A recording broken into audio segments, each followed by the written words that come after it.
I'm George Woodworth. I was paralyzed 7 years ago in a hunting accident, and since then I've learned to drive over again, but it's become increasingly difficult to get me in and out of the vehicle that we have now, and more so hard on my wife than myself. And we would just like to try to raise some funds to get an accessible vehicle. Well, I'm Katrina and I'm George's wife. I am the one who has to put him in and out of the car because he's not able to do it himself.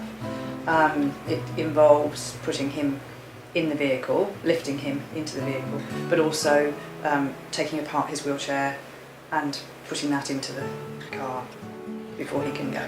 So the chair's £35 and each wheel is?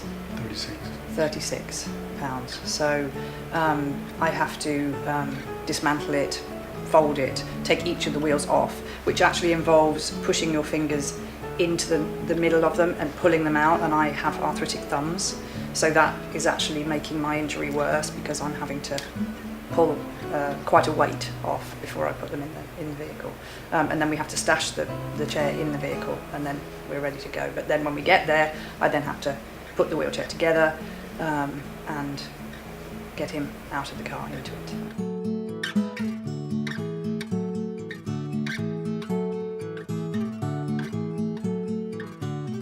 Having a vehicle that I could get in and out of on my own would mean that I could go get supplies for the work I do on my own. I could go buy my wife a birthday present without taking her along and trying to say, I'm going to be 5 minutes, don't look.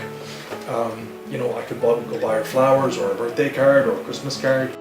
You just don't think about what the ability to hop in your car and go somewhere and come back on your own, the freedom that it gives you, or if you don't have that ability, how restrictive it is. Well, he was tethered.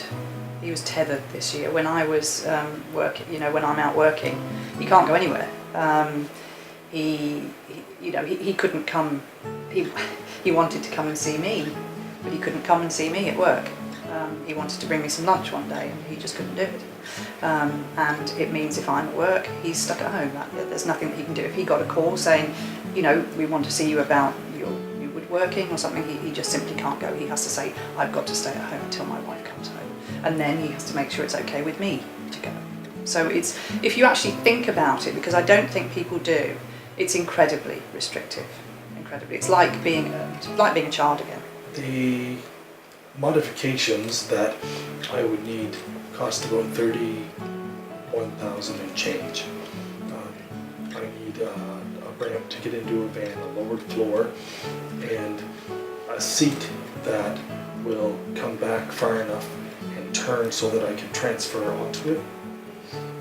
Leave my wheelchair in the back, turn the seat around, and slide back up onto the steering wheel.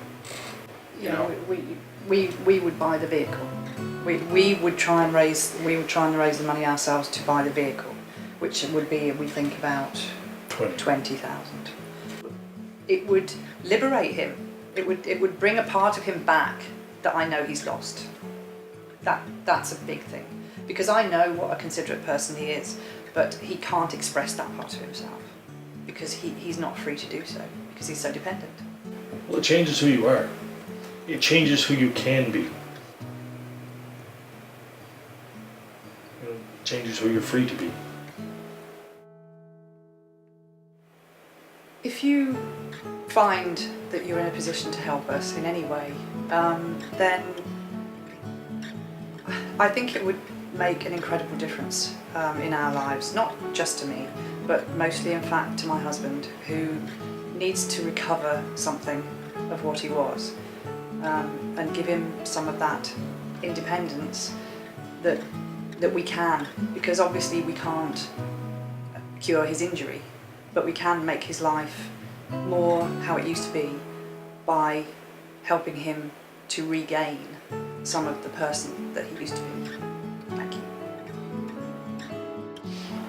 Doing something like this is really out of my comfort zone, because I hate to ask anybody for anything, but I have a real need for independence, and if you could help me with this by donating what you can and what you feel, that would be really, really great. I would really appreciate it. Thank you very much.